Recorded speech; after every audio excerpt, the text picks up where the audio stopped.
Assalamualaikum sahabat, apa kabar? Mudah-mudahan Allah selalu memberi kesehatan dan keberkahan kepada kita semua. Amin.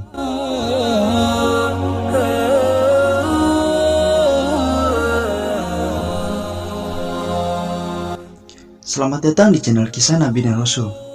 Channel yang akan membahas tentang kisah-kisah Nabi dan Rasul yang mudah-mudahan dapat bermanfaat dan dapat kita contoh di kehidupan kita sehari-hari. Kisah-kisah Nabi dan Rasul di channel ini kita ambil dari beberapa sumber, baik Al-Quran, hadis, dan sumber lainnya. Bila mungkin ada kesalahan, mohon dapat diingatkan. Dan bila sumber yang kami ambil berisi hak cipta, mohon dapat kontak kami secara langsung.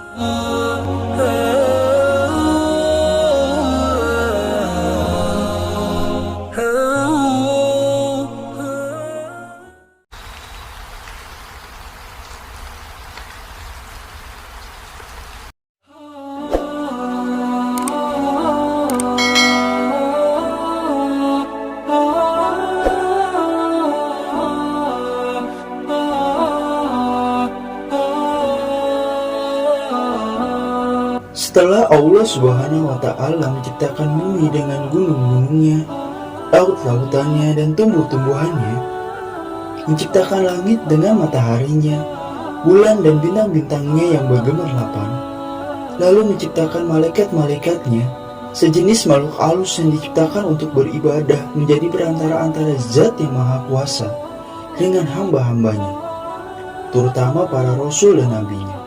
Maka tibalah kehendakan Allah Subhanahu wa Ta'ala untuk menciptakan sejenis makhluk lain yang akan menghuni dan mengisi bumi, memeliharanya, menikmati tumbuh-tumbuhannya, mengelola kekayaan yang terpendam di dalamnya, dan berkembang biak turun-temurun, waris mewarisi sepanjang masa yang telah ditakdirkan baginya.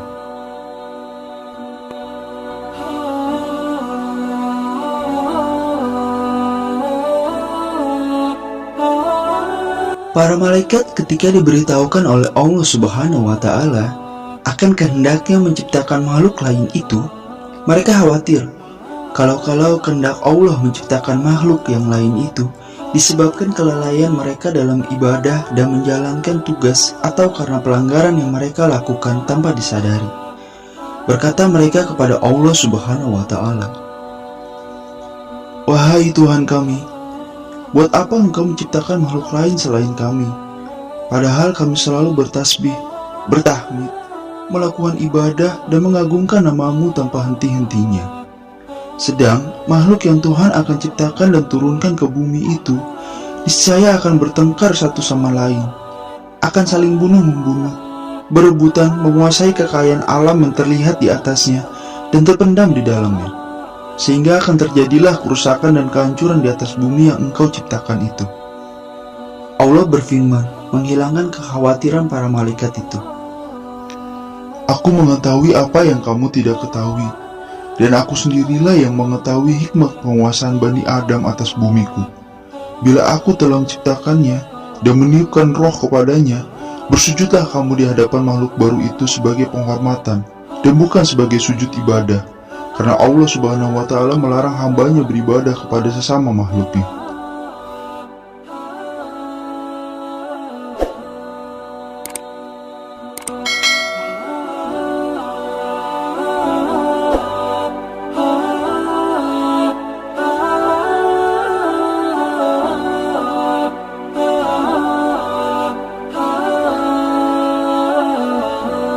Kemudian diciptakanlah Adam oleh Allah Subhanahu wa Ta'ala dari segumpal tanah liat kering dan lumpur hitam yang berbentuk.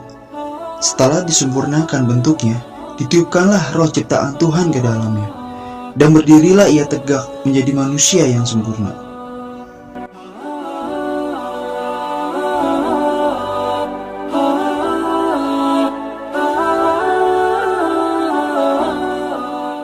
Iblis membangkang dan enggan mematuhi perintah Allah seperti para malaikat yang lain, yang segera bersujud di hadapan Adam sebagai penghormatan bagi makhluk Allah yang akan diberi amanat menguasai bumi dengan segala apa yang hidup dan tumbuh di atasnya serta yang terpendam di dalamnya.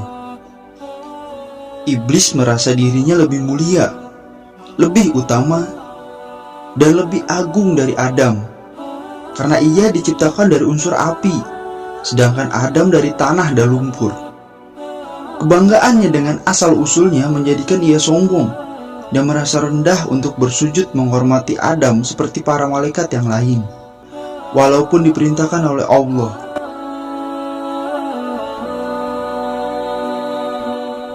Tuhan bertanya kepada iblis, Apakah yang mencegahmu sujud menghormati sesuatu yang telah aku ciptakan dengan tanganku? Iblis menjawab, Aku adalah lebih mulia dan lebih unggul dari dia. Engkau ciptakan aku dari api dan menciptakannya dari lumpur. karena kesombongan, kecongkakan, dan pembangkangannya melakukan sujud yang diperintahkan, maka Allah menghukum iblis dengan mengusir dari surga dan mengeluarkannya dari barisan malaikat dengan disertai kutukan dan laknat yang akan melekat pada dirinya hingga hari kiamat. Di samping itu, ia dinyatakan sebagai penghuni neraka.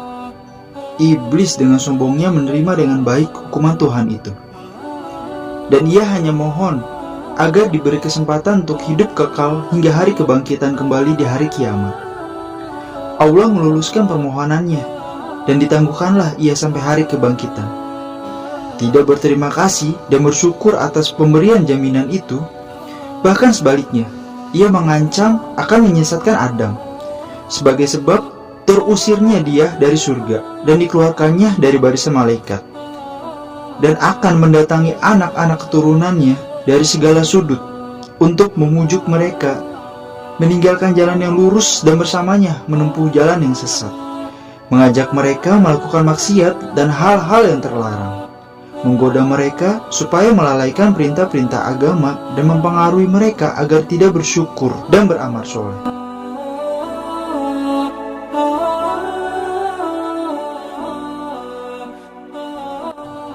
Kemudian Allah berfirman kepada iblis yang terkutuk itu, Pergilah engkau bersama pengikut-pengikutmu, yang semuanya akan menjadi isi neraka jahanam dan bahan bakar neraka.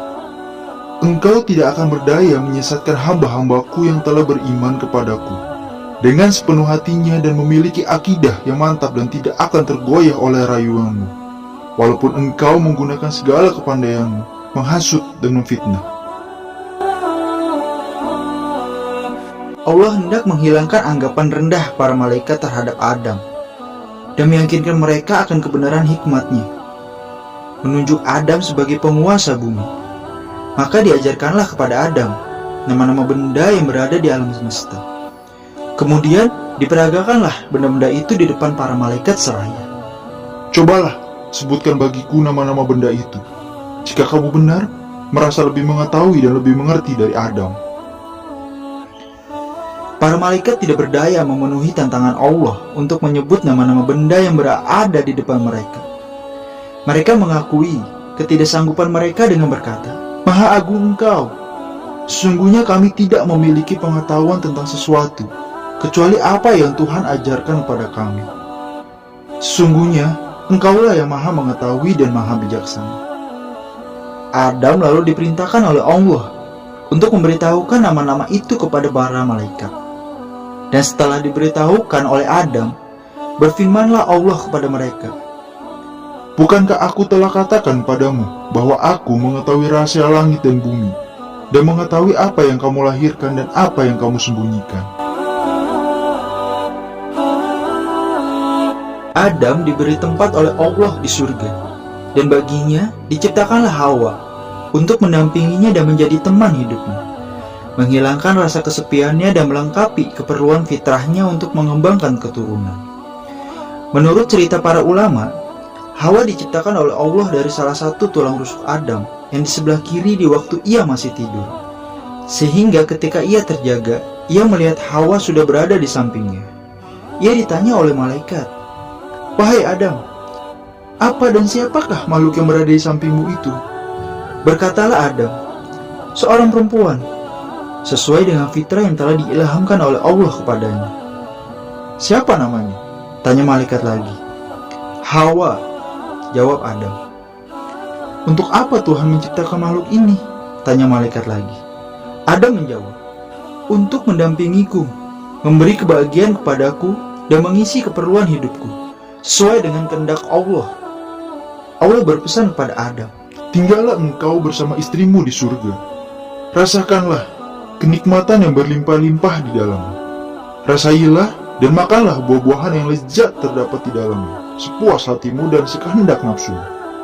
Kamu tidak akan mengalami atau merasa lapar, dahaga, ataupun letih selama kamu berada di dalamnya. Akan tetapi, aku ingatkan, janganlah makan buah dari pohon ini yang akan menyebabkan kamu celaka dan termasuk orang-orang yang zalim. Ketahuilah bahwa iblis itu adalah musuhmu dan musuh istrimu. Ia akan berusaha membujuk kamu dan menyeret kamu keluar dari surga, sehingga hilanglah kebahagiaan yang kamu sedang nikmati ini. sesuai dengan ancaman yang diucapkan ketika diusir oleh Allah dari surga, akibat pembangkangannya dan terdorong pula oleh rasa iri hati dan dengki terhadap Adam yang menjadi sebab sampai ia terkutuk dan terlaknat selama-lamanya tersingkir dari singgahsana kebesarannya. Iblis mulai menunjukkan rancangan penyesatannya kepada Adam dan Hawa yang telah hidup berdua di surga yang tentram, damai, dan bahagia. Ia menyatakan kepada mereka bahwa ia adalah kawan mereka dan ingin memberi nasihat dan petunjuk untuk kebaikan dan mengekalkan kebahagiaan mereka. Segala cara dan kata-kata halus digunakan oleh iblis untuk mendapatkan kepercayaan Adam dan Hawa bahwa ia betul-betul jujur dalam nasihat dan petunjuknya kepada mereka. Ia membisikkan kepada mereka bahwa larangan Tuhan kepada mereka memakan buah-buah yang ditunjuk itu adalah karena dengan memakan buah itu mereka akan menjelma menjadi malaikat dan akan hidup kekal. Diulang-ulangilah bujukannya dengan menunjukkan akan harumnya bau pohon yang dilarang, indah bentuk buahnya, dan lezat rasanya. Sehingga pada akhirnya termakanlah bujukan yang halus itu oleh Adam dan Hawa, dan dilanggarlah larangan Tuhan. Allah mencela perbuatan mereka itu dan berfirman yang bermaksud, Tidakkah aku mencegah kamu mendekati pohon itu dan memakan dari buahnya? Dan tidakkah aku telah ingatkan kamu bahwa syaitan itu adalah musuh yang nyata? Adam dan Hawa mendengar firman Allah itu. Sadarlah bahwa mereka telah melanggar perintah Allah, bahwa mereka telah melakukan suatu kesalahan dan dosa besar. Seraya menyesal berkatalah mereka, "Wahai Tuhan kami telah menganiaya diri kami sendiri dan telah melanggar perintah-Mu. Karena terkena bujukan iblis, ampunilah dosa kami, karena niscaya kami akan tergolong orang-orang yang rugi bila Engkau tidak mengampuni dan mengasihi kami."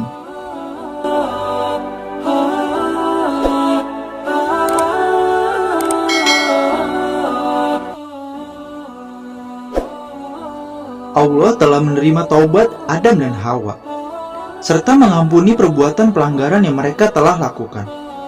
Hal mana yang telah melegakan dada mereka dan menghilangkan rasa sedih akibat kelalaian peringatan Tuhan tentang iblis, sehingga terjerumus menjadi mangsa bujukan dan rayuannya yang manis namun beracun itu.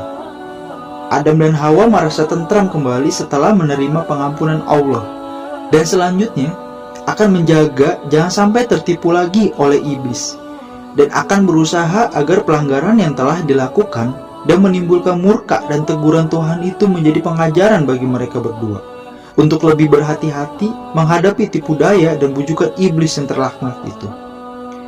Harapan untuk tinggal terus di surga yang telah pudar karena perbuatan pelanggaran perintah Allah hidup kembali dalam hati dan pikiran Adam dan Hawa yang merasa kenikmatan dan kebahagiaan hidup mereka di surga tidak akan terganggu oleh sesuatu, dan bahwa ridho Allah serta rahmatnya akan tetap melimpah di atas mereka untuk selama-lamanya. Akan tetapi, Allah telah menentukan dalam takdirnya apa yang tidak terlintas dalam hati dan tidak terfikirkan oleh mereka. Allah Subhanahu wa Ta'ala telah menentukan dalam takdirnya bahwa bumi yang penuh dengan kekayaan untuk dikelolanya akan dikuasai kepada manusia keturunan Adam, memerintahkan Adam dan Hawa turun ke bumi sebagai benih pertama dari hamba-hambanya yang bernama manusia itu. Berfirmanlah Allah kepada mereka, Turunlah kamu ke bumi sebagian daripada kamu menjadi musuh bagi sebagian yang lain. Kamu dapat tinggal tetap dan hidup di sana sampai waktu yang telah ditentukan. Turunlah Adam dan Hawa ke bumi, menghadapi cara hidup baru yang jauh berlainan dengan hidup di surga, yang pernah dialami dan tidak akan terulang kembali. Mereka harus menempuh hidup di dunia yang fana ini dengan suka dan dukanya, dan akan menurunkan umat manusia yang beraneka ragam sifat dan tabiatnya, berbeda-beda warna kulit dan kecerdasan otaknya. Umat manusia yang akan berkelompok-kelompok menjadi suku-suku dan bangsa-bangsa, di mana yang satu menjadi musuh yang lain, saling bunuh-membunuh, aniaya menganiayanya, dan tindas-menindas. Sehingga dari waktu ke waktu, Allah mengutus nabi-nabinya dan rasul-rasulnya memimpin hamba-hambanya ke jalan yang lurus, penuh damai kasih sayang di antara sesama manusia, jalan yang menuju kepada ridhonya, dan kebahagiaan manusia di dunia dan akhir.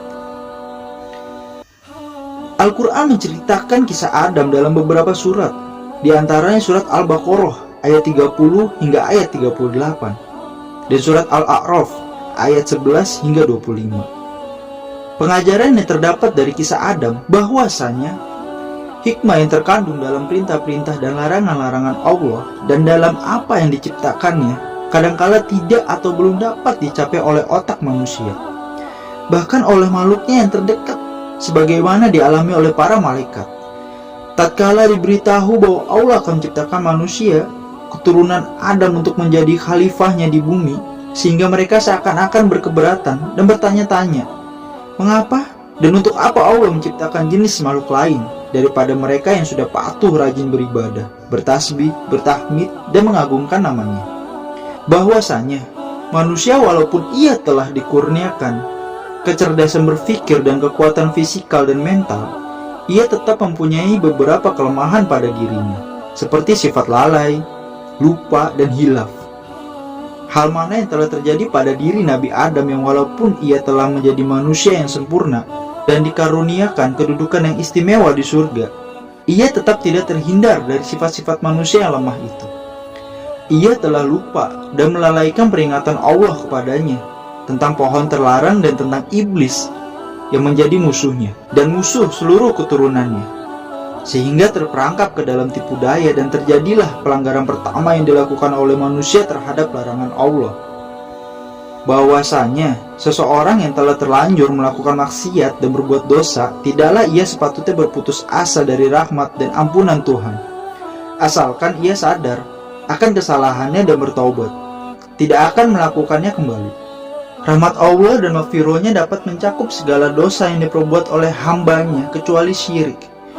Bagaimanapun besar dosa itu, asalkan diikuti dengan kesadaran bertaubat dan pengakuan kesalahan. Sifat sombong dan congkak selalu membawa akibat kerugian dan kebinasaan. Lihatlah iblis yang turun dari singgasananya, dilucutkan kedudukannya sebagai seorang malaikat dan diusir oleh Allah dari surga, dengan disertai kutukan dan laknat yang akan melekat kepada dirinya hingga hari kiamat, karena kesombongannya dan kebanggaannya dengan asal-usulnya, sehingga ia menganggap dan memandang rendah kepada Nabi Adam, menolak untuk sujud, menghormatinya walaupun diperintahkan oleh Allah Subhanahu wa Ta'ala.